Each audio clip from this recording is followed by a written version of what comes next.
Hi friends, భారతదేశానికి చెందిన యుద్ధ విమానాలకు మేము సహాయం చేస్తాము అంటే మేము సహాయం చేస్తాము 5th జనరేషన్ ఇంజన్స్ తయారు చేయడంలో అని అమెరికా, ఫ్రాన్స్ రెండు కూడా పోటీ పడుతూ ఉన్నాయి. ఎలా పోటీ పడుతున్నాయి, ఎందుకు పోటీ పడుతున్నాయి, ఇవన్నీ మనం ఇక్కడ మాట్లాడుకుందాం. అసలు భారతదేశపు యుద్ధ విమానాల ఇంజన్స్ గురించి కొంచెం మనం మాట్లాడుకోవడానికి ప్రయత్నం చేద్దాం. నేను సాయం చేస్తానంటే నేను సాయం చేస్తాను, నాతో డీల్ పెట్టుకోండి అంటే నాతో డీల్ పెట్టుకోండి అని యుఎస్ఏ, ఫ్రాన్స్ రెండు కూడా పోటీ పడుతూ ఉన్నాయి. ప్లీజ్ నాకు ఛాన్స్ ఇవ్వు అంటే నాకు ఛాన్స్ ఇవ్వు అని.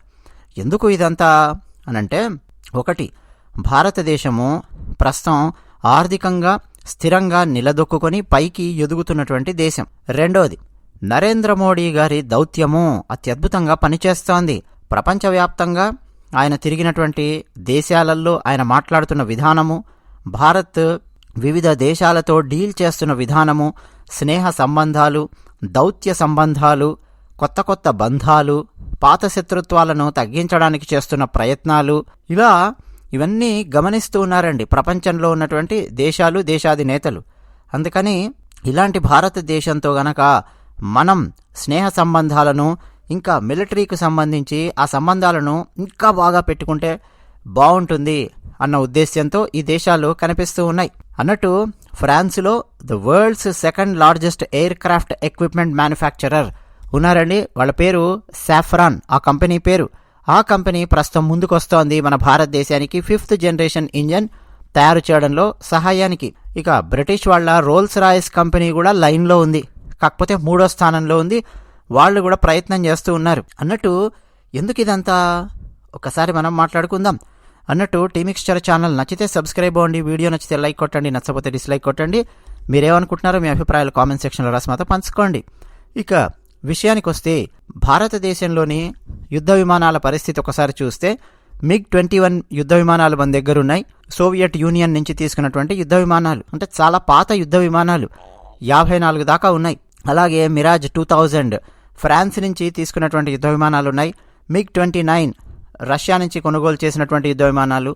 అలాగే సుకోయ్ Su-30 అని చెప్పి పిలుస్తారు, రష్యా నుంచి కొనుగోలు చేసినటువంటి యుద్ధ విమానాలు.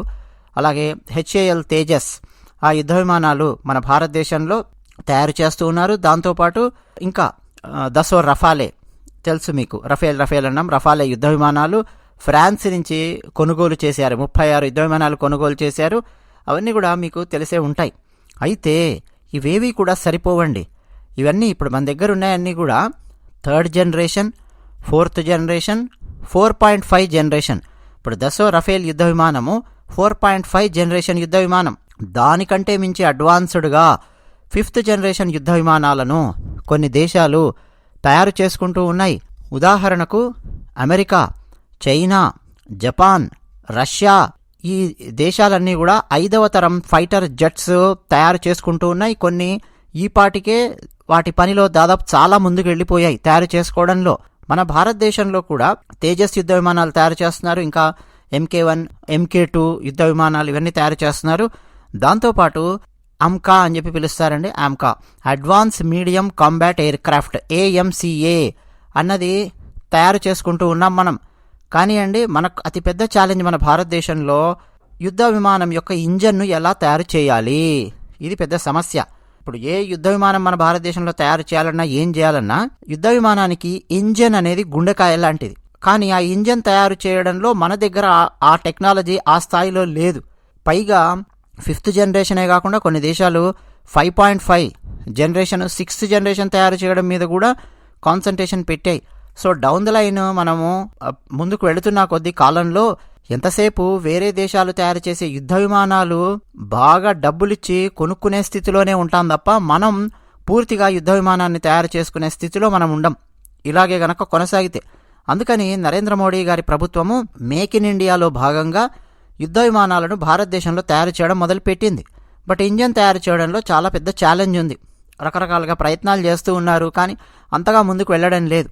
కానీ మనం గనక స్లోగా వెళ్ళాము అనంటే సమస్య, వేరే దేశాలు చాలా ముందుకు వెళ్ళిపోతాయి. మన భారతదేశం పైనే ఉన్నటువంటి ఎర్రచొక్కా దేశం కూడా వాళ్ళ 5th జనరేషన్ యుద్ధ విమానాన్ని తయారు చేయడంలో ఫుల్గా తల మునకలయ్యి ఉంది. సో మనం వాటన్నింటినీ ఢీ కొట్టగలిగే యుద్ధ విమానాలను తయారు చేసుకోవాలి, అదే AMCA. మరి AMCA యుద్ధ విమానానికి ఇంజన్ కావాలి. మొన్న నరేంద్ర మోడీ గారు యుఎస్ఏ వెళ్ళినప్పుడు F414 GE వాళ్ళకి సంబంధించి ఆ ఇంజన్ మన భారతదేశంలో ఉన్నటువంటి ఇంజనీర్స్, అమెరికాలో ఉన్న GE ఇంజనీర్స్ కలిసి తయారు చేసేలా ఒప్పందం కుదుర్చుకున్నారు.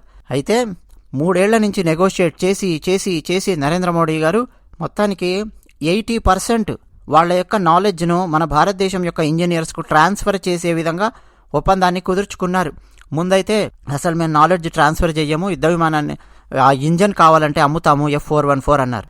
లేదు లేదు, మేము మేక్ ఇన్ ఇండియా పెట్టుకున్నాము, మీరు మాతో పాటు కలిసి తయారు చేస్తేనే మేము మీ యుద్ధ విమానం సంగతి ఏంటో చూస్తాం, లేదా నేను వేరే దేశం వైపు చూస్తాను అన్నారు మోడీ గారు. ఇట్లా నెగోషియేషన్స్ అయ్యి సరే మీ దేశంలోనే యుద్ధ విమానాన్ని మీ ఇంజనీర్స్తో కలిసి మా GE వాళ్ళు తయారు చేస్తారు అని ముందుకు వచ్చారు. సరే తయారు చేయడం కాదు, మాకు నాలెడ్జ్ కావాలి. భవిష్యత్తులో మా భారతదేశం యుద్ధ విమానాలు తయారు చేసుకోవాలంటే, ఇంజన్ తయారు చేసుకోవాలంటే మా దగ్గర ఆ నాలెడ్జ్ ఉండాలి. సో మీరు మాకు నాలెడ్జ్ ట్రాన్స్ఫర్ చేస్తారా లేదా అని చెప్పి అడిగారు. ఫస్ట్ చెయ్యము అన్నారు. ఆ తర్వాత నెగోషియేట్ చేసి చేసి చేసి 3 ఏళ్లుగా మొత్తానికి నరేంద్ర మోడీ గారి ప్రభుత్వం సాధించిన విజయం ఏంటంటే 80% నాలెడ్జ్ GE F414 ఇంజన్కు సంబంధించి మన భారతీయ ఇంజనీర్స్కు ట్రాన్స్ఫర్ చేస్తారు. సో తయారు చేస్తారు, 80% నాలెడ్జ్ కూడా ట్రాన్స్ఫర్ చేస్తారు, 20% నాలెడ్జ్ వాళ్ళ దగ్గర పెట్టుకుంటారు. సో ఇప్పుడు మన భారతీయ ఇంజనీర్స్ అది నేర్చుకొని నెక్స్ట్ 20% నాలెడ్జ్ గురించి ఆలోచించడం, దాన్ని ఇంకా ముందుకు తీసుకెళ్ళడానికి ప్రయత్నం చేయడం. అయితే అండి ఈ GE F414 యొక్క మ్యాక్సిమం థ్రస్ట్ అవుట్పుట్ 98 kN ఉంటుంది, కిలో న్యూటన్స్ ఉంటుంది. దాన్ని మించి మనకు 5th జనరేషన్ ఇంజన్ కావాల్సినటువంటి అవసరం ఉంది ఆమ్కా యుద్ధ విమానం కోసం. ఎందుకంటే అండి ఆమ్కా యుద్ధ విమానం యొక్క వేగము 2633 కిలోమీటర్లు ఉంటుంది గంటకు. అంటే ఒకసారి ఆలోచించండి. సో ఫ్రాన్స్ ఇప్పుడు మనతో ఏమంటుందంటే, నేను మీ దగ్గరికి వస్తున్నాను, ఫుల్గా టెక్నాలజీ ట్రాన్స్ఫర్ చేస్తాను, ఫుల్ TOT అంటున్నారు, ఫుల్ ట్రాన్స్ఫర్ ఆఫ్ టెక్నాలజీ చేస్తాను, అంతేగాక మీరు మేక్ ఇన్ ఇండియా అని చెప్పి పెట్టుకున్నారు కాబట్టి మీతో పాటు కలిసి డెవలప్ చేస్తాను. నిజానికి నా దగ్గర ఇప్పుడు 5th జనరేషన్ ఇంజన్ మా దగ్గర లేదు, మేము తయారు చేయడంలో తలమునకలై ఉన్నాం. ఓకే, కాకపోతే మాకు ఇప్పటివరకు 4.5 జనరేషన్ వరకు యుద్ధ విమానం యొక్క ఇంజన్ ఎలా తయారు చేయాలో ఆ టెక్నాలజీ అంతా మా దగ్గర ఉంది, మేము తయారు చేస్తున్నాం. మేమే కదా మీకు రఫేల్ యుద్ధ విమానాలు అమ్మింది. ఆ టెక్నాలజీని 4.5 వరకు ఉన్నటువంటి టెక్నాలజీని నెక్స్ట్ 5కి తీసుకొని వెళ్ళడానికి, 5th జనరేషన్ తీసుకొని వెళ్ళడానికి మా ఇంజనీర్స్ అందరూ కూడా కూర్చుంటారు, వాళ్ళ మేధస్సు పెట్టబోతూ ఉన్నారు సాఫ్రాన్ కంపెనీకి సంబంధించి. సో మీరు కనుక మాకు అవకాశం ఇస్తే భారతదేశపు ఇంజనీర్స్తో కలిసి మా ఫ్రాన్స్ ఇంజనీర్స్ పనిచేస్తారు, ఫుల్ నాలెడ్జ్ ట్రాన్స్ఫర్ మేము వాళ్ళకు ఇవ్వడం జరుగుతుంది. అంతేకాదు మేము ప్లాన్ చేస్తున్నది ఏంటి అని అంటే సూపర్ క్రూజింగ్ ప్లాన్ చేస్తూ ఉన్నాము. అంటే ఏంటి, సూపర్ సానిక్ సౌండ్తో యుద్ధ విమానం వెళ్లేలాగా మేము ఇంజన్ను డిజైన్ చేస్తూ ఉన్నాము, ప్లాన్ చేస్తూ ఉన్నాము. సో మీరు తయారు చేయాలనుకుంటున్నటువంటి ఆమ్కా యుద్ధ విమానం కూడా సూపర్ సానిక్ యుద్ధ విమానం లాగా మీరు తయారు చేయాలనుకుంటున్నారు కాబట్టి డెఫినెట్గా మన ఇద్దరం కలిసి తయారు చేద్దాము అని చెప్పి అంటున్నారు ఫ్రాన్స్ వాళ్ళు. అన్నట్టండి సూపర్ సానిక్ యుద్ధ విమానం అంటే ఏం లేదు, సౌండ్ అంటే ధ్వని కంటే వేగంగా వెళ్ళగలిగే విమానాలను సూపర్ సానిక్ యుద్ధ విమానాలు అని చెప్పి పిలుస్తారు. మామూలు విమానాలు అయితే సూపర్ సానిక్ విమానాలు అని చెప్పి పిలుస్తారు. సౌండ్ ఒక సెకనుకు 340 to 350 మీటర్స్ పర్ సెకండ్ దాని వేగం. కిలోమీటర్లలో చెప్పాలంటే సౌండ్ గంటకు 1234 కిలోమీటర్లు ప్రయాణం చేస్తుంది. సౌండ్కు దాదాపు రెట్టింపు కంటే ఎక్కువ 2633 కిలోమీటర్లు పర్ అవర్ యుద్ధ విమానం వెళ్లేలాగా మన యుద్ధ విమానం తయారు చేసే ప్లాన్ ఉందన్నమాట, 5th జనరేషన్ యుద్ధ విమానం.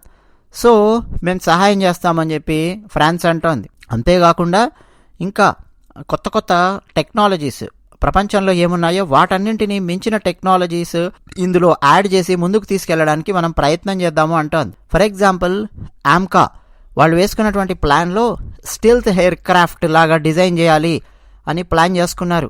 అదేవిధంగా డిజైన్ చేస్తున్నారు.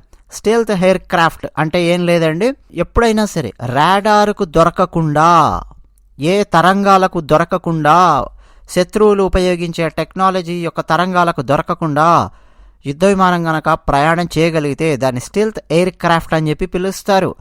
దానికోసం ప్రత్యేకంగా ఒక అవాయిడ్ డిటెక్షన్ టెక్నాలజీని ఉపయోగిస్తారు. రిఫ్లెక్షన్ ఆర్ ఎమిషన్ దాన్ని తగ్గించడం ద్వారా రాడార్కి కానీ, ఇన్ఫ్రారెడ్ రేస్కి కానీ, విజిబుల్ లైట్కి కానీ, రేడియో ఫ్రీక్వెన్సీ స్పెక్ట్రమ్కి కానీ, ఆడియోకి కానీ దేనికి కూడా దొరకకుండా యుద్ధ విమానం ప్రయాణం చేసే విధంగా తయారు చేసేదాన్ని స్టీల్త్ టెక్నాలజీతో తయారైన ఎయిర్ క్రాఫ్ట్ అంటారు. అలా మన భారతదేశానికి చెందిన 5th జనరేషన్ ఎయిర్ క్రాఫ్ట్ తయారవుతోంది. సో దానికి కూడా మేము సహాయం చేస్తామంటున్నారు.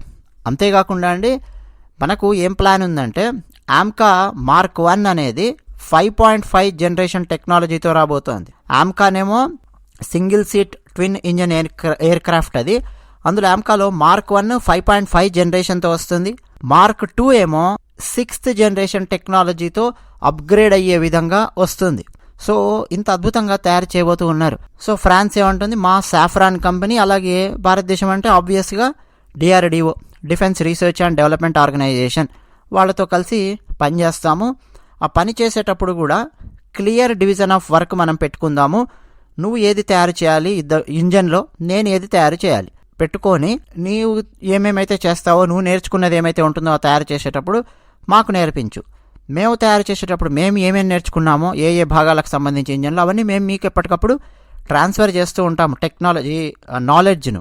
అట్లా అందరం కలిసికట్టుగా పనిచేద్దాము అని చెప్పి అంటూ ఉన్నారు. సో ఆ డిజైన్ చేసేటప్పుడు కూడా అండి థ్రస్ట్ టు వెయిట్ రేషియో ఉంటుంది, మెటలర్జీ ఉంటుంది, మ్యానుఫ్యాక్చరింగ్ ప్రాసెస్ ఉంటుంది. ఇవన్నీ మనము డీటెయిల్డ్గా డిస్కస్ చేద్దాము, డాక్యుమెంట్ చేద్దాము. ఒకరి నుంచి ఒకరు నాలెడ్జ్ ట్రాన్స్ఫర్ చేసుకుంటూ మనం ఈ యుద్ధ విమానాన్ని హై థ్రస్ట్ 110 కిలోన్యూటన్స్ జెట్ ఇంజన్ని మనం తయారు చేద్దాము అని చెప్పి ఫ్రాన్స్ అంటోంది. అయితే ఫ్రాన్స్ ఇప్పటి వరకు అలాంటిది ఏది తయారు చేయలేదు, అంత హై థ్రస్ట్ ఉన్నటువంటి ఇంజన్ని. సో ఇప్పుడు మనం తయారు చేద్దాం అంటుంది. ఇక అమెరికా వాళ్ళు కూడా మధ్యలోకి వచ్చారు. ఏంటంటే, మేము మీకు F414 జీఈకి సంబంధించి ఇంజన్స్ మీతో పాటు కలిసి తయారు చేస్తున్నాం కదా, మీరు అడిగినట్టు. మీ హిందుస్థాన్ ఏరోనాటిక్స్ లిమిటెడ్ హాల్, అలాగే యుఎస్కు చెందిన జనరల్ ఎలక్ట్రిక్ జీఈ మధ్య అవగాహన ఒప్పందం కుదిరింది కదా. మీ light combat aircrafts LCA అంటామండి, MK2, దానికోసం అని చెప్పి వీటిని అమరుస్తూ ఉన్నారు కదా. అలాగే మీ ఆమ్కాకు సంబంధించి కూడా 5.5 జనరేషన్, 6th జనరేషన్ ఇవన్నీ తయారు చేసే అవకాశాన్ని మాకు ఇవ్వండి అని చెప్పి అంటోంది అమెరికా. అయితే యుఎస్ఏ ఇప్పటి వరకు ఫుల్ టెక్నాలజీ ట్రాన్స్ఫర్ చేస్తాము అన్న మాట మాత్రం అనలేదు. ఫ్రాన్స్ మాత్రం ఫుల్ టెక్నాలజీ ట్రాన్స్ఫర్ చేస్తాను అంటోంది. కాకపోతే ఫ్రాన్స్ దగ్గర సమస్య ఏంటంటే, వాళ్ళు కూడా ఇప్పుడు కొత్తగా తయారు చేయాలి మనతో పాటు కలిసి కూర్చొని. యుఎస్ఏ దగ్గరనేమో ఆల్రెడీ ఉంది, సిద్ధంగా ఉంది. ఇప్పుడు కావాలంటే ఇప్పుడు తీసి వాళ్ళు ఇవ్వగలరు, అలా ఉంది. కానీ ఫుల్ నాలెడ్జ్ ట్రాన్స్ఫర్ చేస్తారా లేదా అన్నది పెద్ద ప్రశ్న అన్నమాట. సో ఇవన్నీ ఇందులో ఇన్వాల్వ్ అయ్యి ఉన్నాయండి.